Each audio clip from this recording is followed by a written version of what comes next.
I'm joking. All right. I think it's on. I'm here with Neil Perlberg. You're the show host. My second podcast. We looking good? I'm looking good? Yeah. Let's welcome to the stage Neil Perlberg, host. Of the, what is it? Off Limit Radio Show. Boom. Right, my second podcast with Off Lip Radio Show. That's your second? I did Kyle Tierman's show. So I'm counting that as my first. Good. Kyle? It's a good Cheers. name. Cheers, everybody. In England, they drink these, Yeah. so I'm going to have one. I'm here today with Washburn, Mavericks veteran and photographer. Lucky to be a live photographer, but his wife didn't hear that. That's right. And we're talking about Mavs. Yeah. Talking about this year. Yeah. I think we should just go back and talk about Jay. Jay, okay. Every day, so yesterday I surfed out there, not in the rocks, not Mavericks. Yeah. But every day I surf out there, I grab a shell. On the way, I grab two shells, one from my garden and one I throw on his little pile of rocks or whatever. Someone built a little tribute For thing. Jay? Yeah. That's very cool. So, and it's weird thinking now that he'd be like 40-something, be an old man too. He would be, right? But I never forget the kid. I think of him all the time as a kid and as a friend who's with me. So it's strange. I named my daughter after him. You did? She was going to be Jay, and then she was a girl. So she's Jaden. She's shit. Yeah. That's close. Yeah, but it's weird. It was because he passed away while she was, in utero. Right. So I knew I was having a kid. Yeah. And that's kind of the effect he had on me. Right. What and as far as what effect did he have? Can you speak about the effect that he had on you? Yeah, I mean, I told a bunch of those stories. The weird thing was, he showed up. He was a little kid, and at that time at Mavericks, I kind of 16. Yeah, I don't even know. Right. He was young, and I was a super old veteran of like 22, and I'd surfed Mavericks like 12 times, so I knew what was up, and I was like, "Who is this kid?" Keeps going behind me and catching good waves. And so, I think the third day or whatever, it was just like, all right, well, he's the kid who goes behind me, and he's really cool, so it's okay. So he was nice. He was a nice Yeah, kid. I mean, he just like politely went up to you, like, and was like, sorry about it, but he couldn't help it. He had to go in there. He had to get deeper than everybody, and it wasn't about beating you or getting deeper than you. It was like he just couldn't keep himself away from it. And he was really good. I mean, he was really skilled and smart. So it was a combo of passion from within and like competence. He had a natural ability that was above most people, and he definitely had the focus and a desire that was well above most people. Is there anybody? Has there been someone like him since then? Do you think? It was weird because I thought for a long time, he wasn't that unusual to me because I didn't meet that many new people at Mavericks anyway, and so I was like, oh, Jay, like, okay. Where's the next guy? And then, like, year after year after year, there weren't any new Jays. And so the first one that was a semi-J was Anthony Tashnik, but he was different J. Yeah. And then Greg Long, Right. also a different J, but really struck me as a J in that he was older than his age, like had an awareness of the system that was big wave surfing. Yeah. That was above his experience. Like, he couldn't have had the number of encounters with it to get the kind of a comfort that he had without it being from the core. And so Greg Long, I met him when he was 17 in Cape Town at a place called Dungeons, which is none of us really knew much about at Big Wave Spot, and I had never heard of him or anything about it, and I was like, this kid, who's this kid? And it was his brother Rusty that got invited to the event, and Greg like tagged along as like the whatever, extra. And I could, like, after one surf, I was like, this guy's better than everybody, and he should be invited. And we got the wrong list, and I thought, man, he just reminds me of Jay. And that was the week that Jay passed away. Really? Wow. So in a way, for me, I knew Jay for like 10 years or so. Yeah. And that, or not even, it seemed like that. But anyways, it sort of swapped where Greg became that kid that was so above his years and competent, but Jay was he was different. I mean, he was different than Greg too, and Greg was like sort of part of the system, or he had been national champion as a kid, and Jay was like outside the box from the get-go. He was like a longboarder east side, west side, no side, but at Mavericks on the long, like I mean, just he didn't fit any of those boxes. So Yeah. it was Yeah, special. what you wanted to do. That's I'm gonna make sure the sounds working. someone's But I want calling to you. talk about the 20,000 this year's Okay. swells. Okay. Make sure this. Oh yeah, it's looking good. Looks looking good. Looking Look good? at the handsome devil right there. Look at the chin. See my shave? I like that. In recent years, it's okay to not shave. No.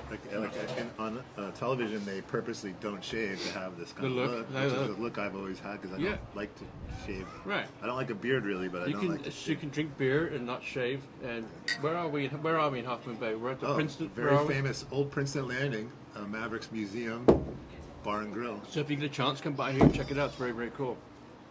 Talk about 2021 Yeah. this year. Well, so Swell of the you had decade. to throw back. I mean, so 1990, I moved out here and I had no clue what anything was. But the one thing I did do was I would keep track of the big days of waves. And I moved to Ocean Beach in the front row there. And every day I would make an observation, a daily. This is how tall the waves were Every day. every day. And it was something I had done in the past on like vacations in the East Coast, and I went to like Cape Hatteras, and the 10 days I was there, these are the 2 big days, and I saw it in a surf magazine when I was a kid that Ken Bradshaw had drawn like Sunset Beach on a calendar, and so I started doing that in 1990, and I've done that through till this year, and this year, December and January are the 2 best months in my records Here. by a lot. Right. Yeah, just, I was basically evaluating Ocean Beach to Mavericks, and big days are when Mavericks is breaking, and then it's kind of like, is it windy and stormy, or is it kind of nice out? And you can judge it by how big are the waves or how nice are the waves, and then there's that kind of perfect in between, Right. Giant and perfect. That's so rare, because usually if the waves are really big, the storms are around and something's wrong with them. So for the biggest waves to come on days that are 10 out of 10 on conditions is extremely rare on any year. How many did they have here this year? A bunch. I Really? don't even to be able to add it all up. You could go years, maybe 5 or 10 years at a time, not having one good clean day that would be like contest day, like 20 feet and glassy. Right. And we had like 10 this year, 10 in 2 months. Not even, because February was shitty. Sorry, not good. And November it didn't really get good. There was a couple days, but it was concentrated into that December to January window, and there was 2 periods of 10 or 12 days in a row that were monumental on our scale, where I can go back to 1994 and say when Jay has big wipeout, there's nothing that good except for maybe 1 or 2 little stretches that are close, not even close. And this is 2 of those in 2 months, so it's the best 2 months. What was the day? What was the day? Was there one particular day that stood out? It depends on what the day is, because Right. in December we had a big day where a lot of guys, like Kai Lenny, caught 10 or 12 beautiful, perfect waves. And in January there was a bigger day that was clean, and Kai didn't catch any waves. Right. So, and which would you want to see, him catch 10 or 12 and make it look kind of easy, or have him go Right. try it and not able to catch one? It was overwhelmingly, huge and overpowering. So that was the deal. It was like you can't measure what's better. It's what you want. Right. What you're after. You sent me a photo of that Yeah. with the duck dive. Look, it wasn't even duck diving. It was just like trying to head to the bottom with your feet in the air with an arrow that said "me" on it. Yeah. Right. I was saying I got the good shots. That was you went surfing then. You were taking photographs. Well, I was doing both. Oh, you were? It was a great thing that when I first came here, it was either or. And some of my first Maverick sessions, I paddled out with a backpack with a giant camera in it. So if you have that, you're not surfing. I mean, you might try to catch one on the way in, but you're not trying to catch a real one. Right. Now I have a GoPro that's, really small. Yeah. I can stick it in my wetsuit. I can put it in my mouth. So I can pretend to do both. I can surf and film and enjoy the session without. But that photo had you heading underwater, heading. Yes, I'm not getting a shot there Trying to because go- I've chosen. And now, how to big not was that get wave? it. How big was that wave that was about to hit you on the head? I don't know. I mean, it was giant. It's giant. There was a lot of days like that, and that day there were a lot of waves like that. So it wasn't even like an exceptionally big wave for the session. and I just got in a bad spot. And the reason I was in there was because I was filming the 2 or 3 before. And like I explained to you, there's this, explain to you how there's a happens. crazy Explain how that wave, what happens if you're in that spot. Well, if I'm trying to get a great shot of the wave, I want to be in front of it and underneath it. What comes first, the great shot or your life? You know, it's the same as a surfer. Like, what comes first? The best ride or like afraid of falling? You know, Right. so you get closer than you mean to. You're more because you're focused, you're excited, you want to get in there. What keeps you from getting exactly where you want to be is fear and consequences, the reality of the risk. And the same thing that made me go after him to catch him when I was younger makes me want to stay there closer when, like right now, because I feel like I can get away with it. I don't feel I can catch the waves How like do I you get used away with to. it? By submerging yourself as far as you can beneath the surface? Yeah, just because I can read the ocean. I can see the bull coming. I know where he's going to hit the reef, and I can like dodge it in a way that most of the time I can get away with it. And I know I can hold my breath. I know I can, you know, endure the general pounding. I think if I were to, you know, wipe out on a big one, I could get hurt a lot more easily because I can feel my skeleton is not as strong and resilient as it used to be. Where'd you get hit by the rib? Or you get hot in the Yeah, my ribs. I hurt my ribs 20 years ago, and I still feel them every day. But I hurt my ribs again this year on a common wave, and you know, Mavericks will, and all the ocean will remind you of how powerful it is on any common day where you're just like, oh, this is fine. Boom! All of us, we get drilled by one that's just so much worse than you expect on some day when you think you're like, you know, easily competent, and I say, holy crap, I gotta respect this more than I do. If you get drilled by one, how long do you expect to be under the surface? You should expect the next one, like that. At Mavericks, So you know the that most safe way. if you get hit by one, you know you're going to get hit by two. No, you don't know you're going to, but it's better to plan on that. Right. So plan on if the other one. if any wave catches you at Mavericks, you should plan on potentially getting held down for the next one. And like most likely you'll have a chance before the third one to get a breath, but not even. It's fun for you? Is that fun for you? It's fun to know that I can deal with it. Yeah. I don't want that, but it's fun to know that that's a challenge that I might have to face and prepare for it and then come out the other side. Like it's awesome when that happens. How different is the shot you're getting from where you're at to where maybe you're on a boat or you're off to the side of the channel? It's probably worse. What, the shot? Yeah. If you really wanted a good picture, you'd be on a boat with a really expensive nice big camera. light, right? I'm just messing with it because I want to. I mean, I don't know. They can't get what I'm doing, and I just don't want to sit on the boat yet. You know, I want to. Eventually, I feel like I'll be, and I said this a long time ago. I'll be 100 years old on the cliff with a long lens, saying, "Oh, come on." Go! You could have had that one. You know, like it's so easy to armchair coach it from that, but it's super fun to be close to the energy. And I still feel like I contribute to the group, and like my knowledge of the spot, I can share with everybody. I can help everybody catch more waves, and that's more fun for me.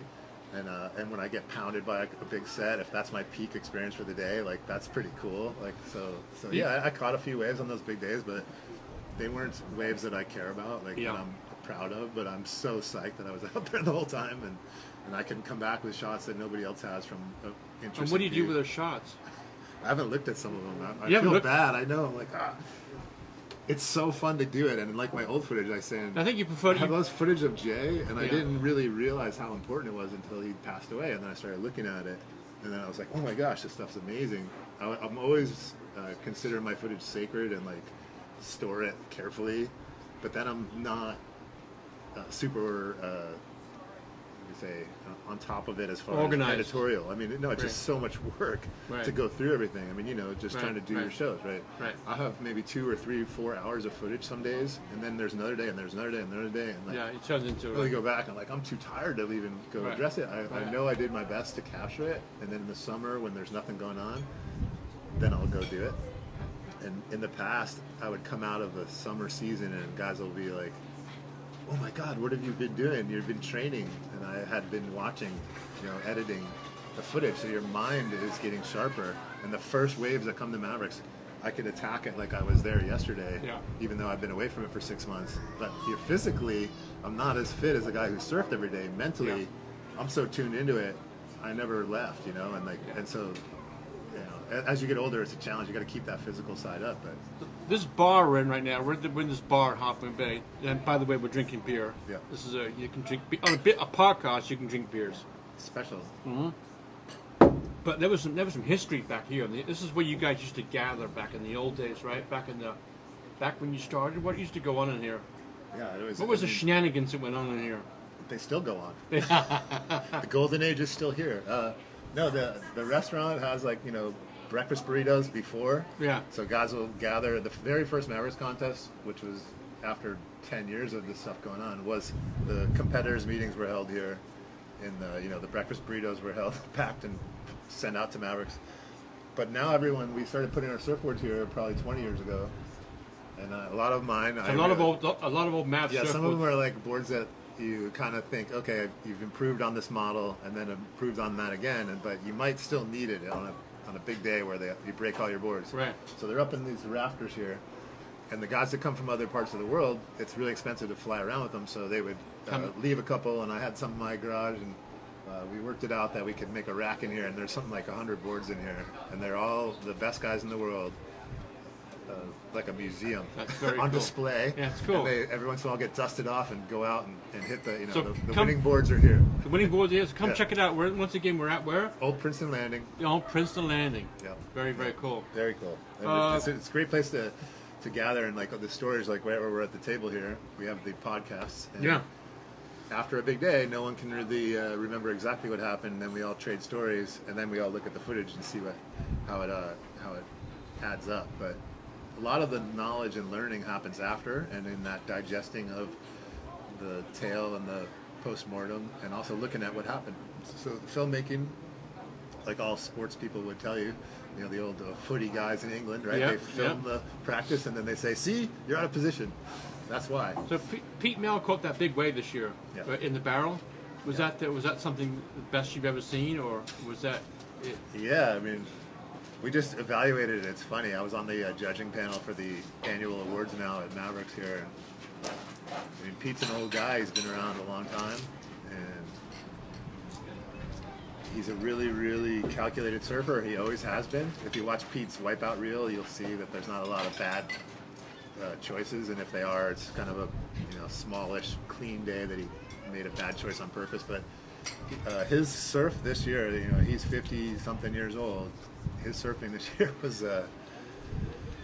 next level again, and it's amazing to be that old and to be able to connect the dot in a way that other people can't. And so Kai Lenny and Twiggy and a lot of younger guys were out there, and Peter Mel caught the waves that stood out, and there's no measure that won't say that. I mean, you can look at 20, 30 years of Mavericks footage and every wave that was ridden on those days, and he did a really good job. Do you think Mother Nature has kind of had control of Mavericks? I mean, it seems like all the contests and attempts at contests have been gone through such tumultuous goings on, right? Yeah. Do you think that Mother Nature's like, nuh-uh, this is my wave, this is something, I mean, is it jinxed in any way? Do you think that it's one of those things? It's funny. I think about exactly that. I think it's jinxed if it's a karmic thing, right? Yeah. It's not jinxed in it's a perpetuity or jinxed as a specific category, but right. certain behaviors are jinxed.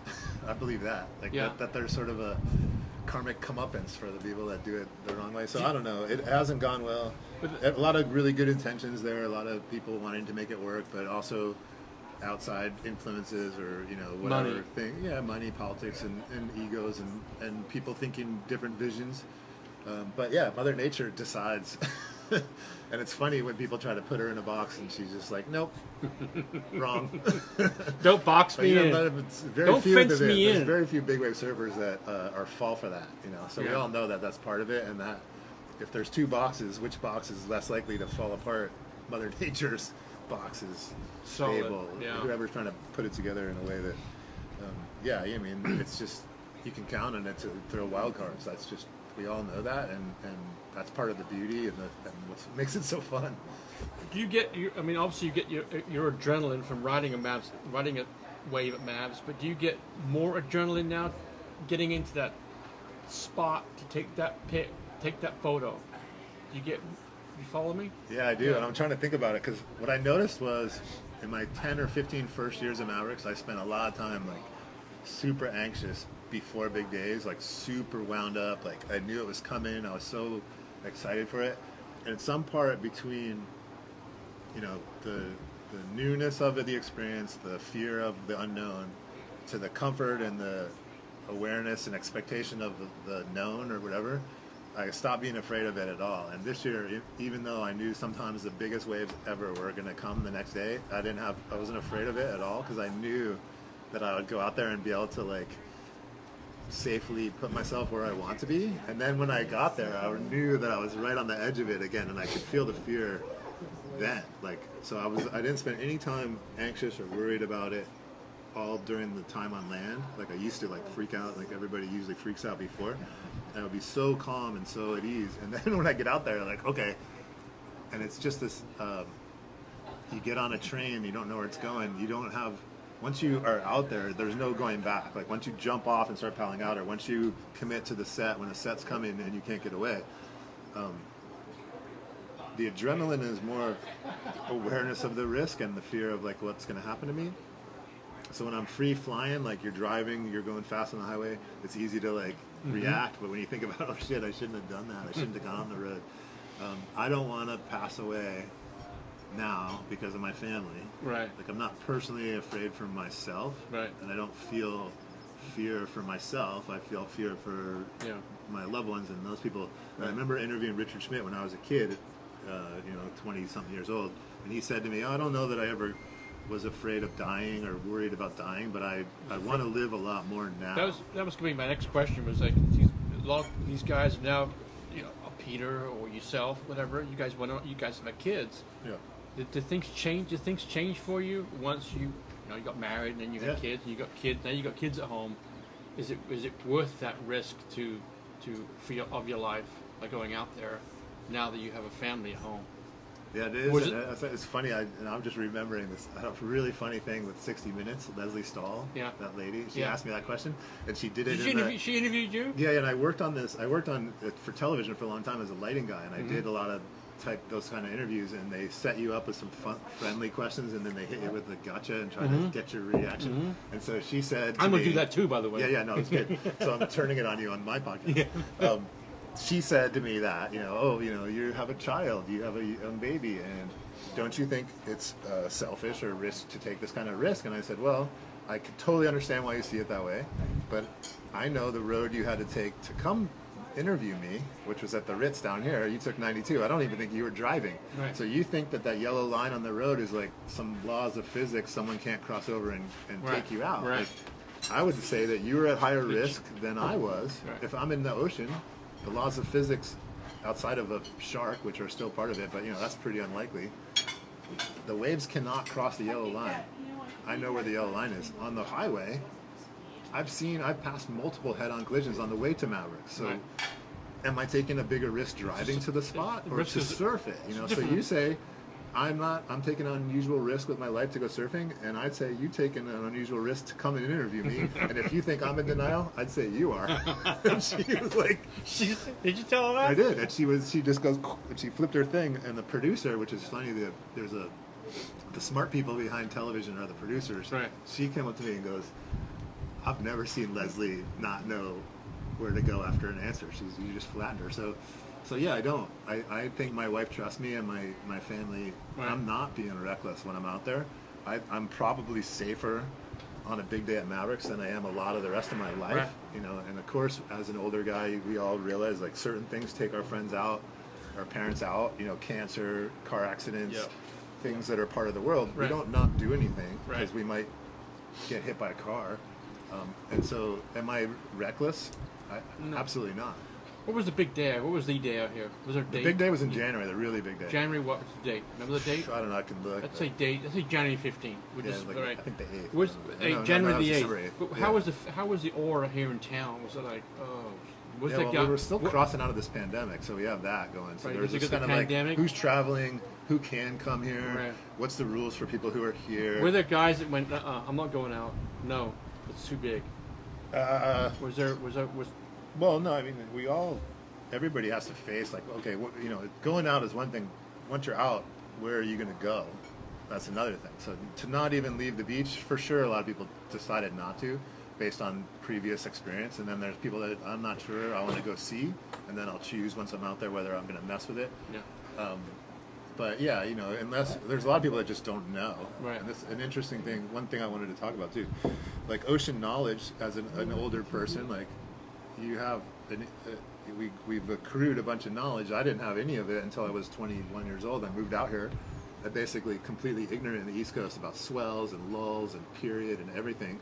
But when people get swept off the rocks getting their wedding photos, it's because of a big swell that we surf at Mavericks, and they call it rogue waves. But that's not what it is. It's a totally predictable swell. Right. Sets come every 30 minutes. Like you could say, for sure, they're going to get washed off that rock in 30 minutes.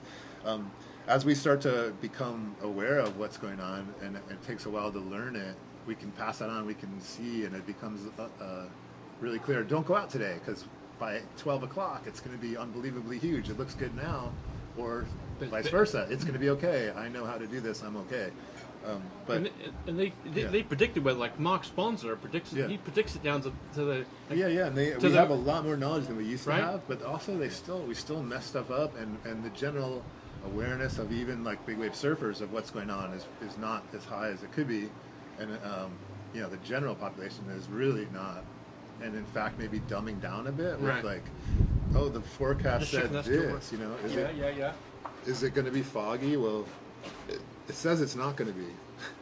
You know what I mean? Looking good. Hang on, it's looking good. Of course it is. So whereas in the old days we wouldn't be like looking for someone to tell us, is it going to rain tomorrow or is it going to be foggy? Yeah. Now they're going to look at it and they're not going to spend any time guessing or figuring out on their own and listening to their own inner voice and that. They're going to go, oh, it says foggy. And they're going to plan their day on that. And then when it's not that, they're going, oh, what the hell? And the guys that provide it, and I like Mark, but anybody who's providing that service is like sort of not wanting to point to the variability and the times that they get it wrong, and everyone wants to understand it in a way that confirms their bias and shows that they knew why it wasn't foggy when they thought it was going to be foggy. We all do it, but there's a piece of knowledge that's lost. So 25, 30 years ago when I first surfed out here with Jeff, we were out in a boat that was barely working, and he's like, oh, you know what's going to be good? This place. And I don't even think he could have told you why he knew that. It was like his back brain did these equations and told his front brain, hey, bro, check around the corner. And like, there's a really, really broad amount of knowledge that's getting cut out. Like the old fishermen, the old planters, the people that used to do it without listening to the weather report and knew it on that other level, and we all do, but we are losing touch with it. So like maps, right? When you were a kid, there's no internet. You don't know where you are. You got to look where you are, and then you got to see where you might be and figure it out. Now nobody, once the Wi-Fi's out, or whatever, they don't know. Yeah. So I think there's quite a bit there to really get back to understanding. Do you remember your first wave out here? I remember your first wave. I remember not wanting to come here.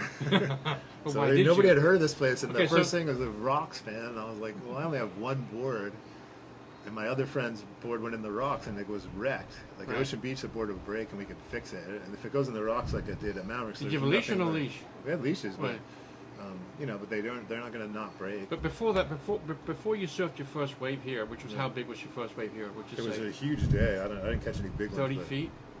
It was the day that that Richard Schmidt had a board tag made, so there was 50-foot waves. Right. I didn't catch one of those, but I how big was it? But my question is, how big was the biggest wave you caught before that? So how did you go from East Coast? I thought I was kind of like I was like the king of my little part of the beach. I thought I was the man, and then But you thought you were the man where? Here or at Ocean Beach? I was Right. young, and I caught some big waves. When the waves were really big, nobody would go out in my little spot.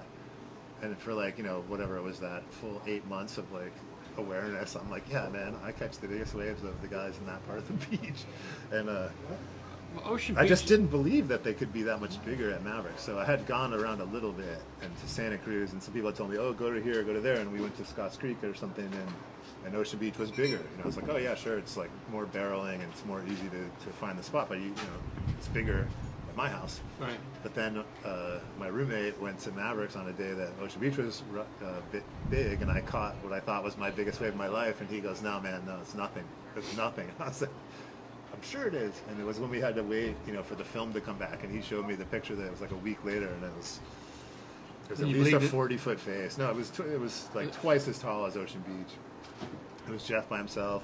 It was 1991. And I just was like, holy crap. I couldn't believe that was the case. And I knew exactly the hour that the photo was taken, and I could match that. Because you were measuring yourself the way. Well, I knew. This is my roommate. He was coming back from Santa Cruz. He took this picture at like 12 o'clock. I was in the water at Ocean Beach riding the biggest sets of the day. How big were the sets there? Like 25 feet faces, right. Like 12-foot Hawaiian. And I caught a 15-foot Hawaiian wave, which was probably close to a 30-foot face, and Jeff paddled over 45-foot, 50-foot waves. It was way bigger.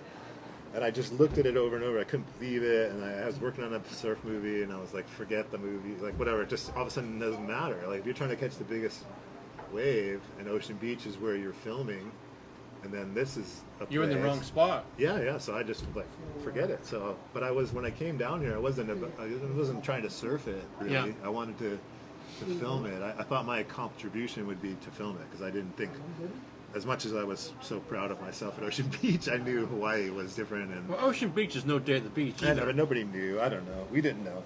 I didn't know, and I didn't care.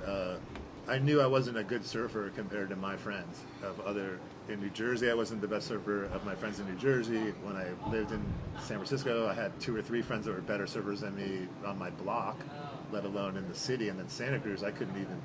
It's like watching the Pro Tour. I can't even, contemplate that I could do that.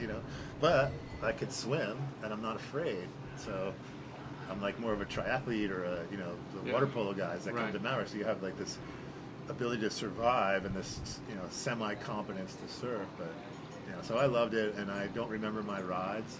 They weren't. The memory was, holy crap! These waves are so big and epic, and these guys are so committed. And the distance, I just say like 20 feet back on the Mavericks Bowl is like 100 times more intense. So if I'm on the side catching a shoulder, and this is one of the reasons you hear guys like kind of complain about, oh, that's on the shoulder. Well, the reason that's a big deal is because it's the difference between 100 miles an hour and 10. Like if I'm going 10 miles an hour, everyone's like, oh, wow, you're driving. Like, cool. If you're going 100 miles an hour, people are like, whoa, this is scary. That's not that much further is the next level that's just off the charts, and that's what I saw, and that's what I remember. Do you still have fear when you go out there, like that big day? Is there still fear inside you? And how many, or I'll ask that question, part 2, is the other people who go out there, how is fear still within many of these competitors, many of these surfers? Is fear something that's they gotta have it. I'd say fear for me changed from immediate like pain and die now to like this sort of slower thing so I'm not afraid of the encounter or whatever. Like I'm not afraid to go. Yeah. I'm afraid when the things go wrong, I can feel, the danger and but it's slow. I'm like afraid, man. When I swim under that big wave, I'm definitely afraid because I could get sucked back over, and I know the next one could get me, and I might not get a breath for a long time. So there's so the fear is slow and contemplative. Like I'm thinking about it, I feel it, I acknowledge it, but I'm still doing what I'm doing. And then even when things go wrong, so last night, what are things that can go wrong? Well, here we go. Like so, in a big giant wave, you get sucked over backwards and held down for forever. Forever's how long? As long as you can't hold your breath. 2 minutes? So you wonder, yeah. How long can you hold your breath for? It's totally relative to how much you've exerted before. So knowing how calm you are, and then what you've done, so then I can hold my breath, like your muscles, and what's happening is the oxygen is concentrating towards your head, so that you can keep thinking, and it's a weird sensation to like calmly notice. Almost paralyzes you. Yeah, you're paralyzed. So you're like you can't use your arms. You can kind of wiggle. You can kind of kick, and then that kind of goes away, and you still have quite a long time to just sit there. And if you know what's happening, it's less of, it doesn't induce as much panic, right? Which would be the worst thing. To like, I hardly have any oxygen left. I'm going to use it all in my hands, flailing, Yeah. Or you lock down, and you're like, okay, I wonder if this is it. And then you have like quite a long time to think about that. And during that, that's not it's a different kind of fear, right? You're not, you're not panicked. And you're scared. Yeah, but you're not in terror. You're just sort of like recognizing the reality, Right. which isn't as scary. Right.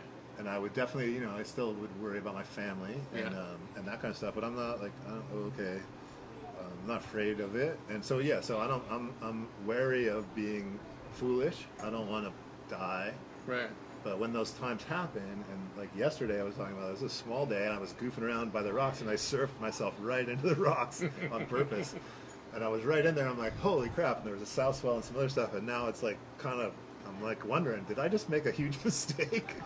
And that's what it is. It's fun to mess with it, and then it's fun to sort of like throw yourself into a challenging situation and then make it through. And I like got pushed right into where people are collecting mussels, and they were like, oh my god, there's a surfer, like a dead person washing into the rocks. And I was like, best thing I could do is climb up on the rocks, because the way the currents brought me in, and I know all the little cracks in there, and I know where I might get pushed, and I watched it happen, and I was like, okay, it would be dangerous to try not to get washed in, because I know those little things. And I got in there and I was super happy, and I laid on the rocks and warmed up and waited for my buddy. And so it's super fun sometimes to get pounded and wiped out.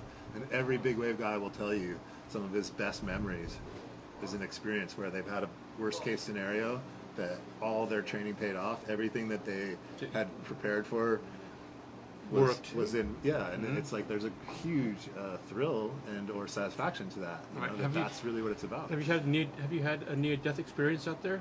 Yeah. Yeah? In fact, we have a bunch of them, because That's not good though. You don't tell when you go home. Your wife goes, "Hey, how'd it go today, honey?" Yeah, but most of them really weren't as near. What do you it was tell just her? Like, it's more like. Do you tell? No, do you have like a near-death experience every time you're on the highway? I mean, you do. Right. Did you notice? Like, I mean, the reality is that we're mostly having near-death experiences a lot of times, and we don't know about it, right? So in the ocean and the big waves, you're keenly aware. Like, you're super aware because you're not focused on anything but this. Right. So when a car slides by you on the highway, if you didn't see it, you didn't even experience it. You don't know that you almost got killed, and most of us aren't, seeing a lot of the other dangers around us. But in the ocean, it's super easy to focus on the now and like be totally aware. Right. And so it resonates in a way that puts that down. So I have had times where I was sure I would die, but it was more the expectation than the reality, where I was seeing what's happening. I think, oh, there's no way I'll live. And then it happened, and I was like, okay, don't do that again, because I think I'm lucky. But also, water is hugely forgiving, whereas some other things are not. And, we can get away with the equivalent of a thrill, that I don't know of any other sport where you can have that kind of a wipeout, like really heart in your throat mistake and blunder and full consequence and come back and try again. Like, it's like video games. What was your worst wipeout? This year? No, any time in your career out there. Yeah, I mean, I always tell the story of getting caught by one. It wasn't the wipeout; it was the one behind it. But it's a similar experience of what happened this year, where regardless of if you fell on one or you missed one or you misjudged, you come over and the next one's going to get you. Right. And there's like the weird part of fear of like knowing it's coming. Like, it's one thing if it just is like you're driving around a corner and you lose it and it's all adrenaline. This is kind of like a 15-second.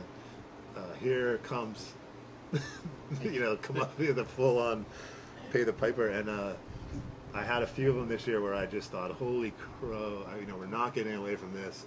It could be the end. Keep myself calm.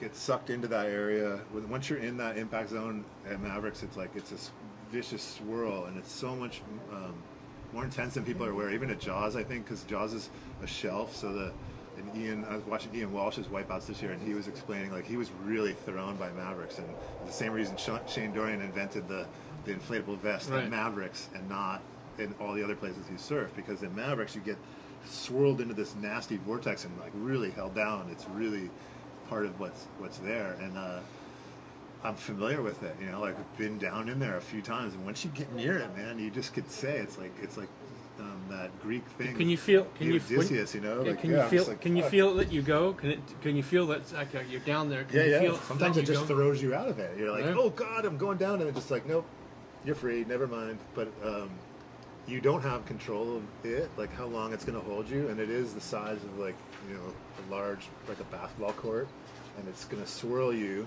and hold you as long as it wants to, and it could be multiple waves that feed the swirl, so it's going to keep going until that whole thing ends.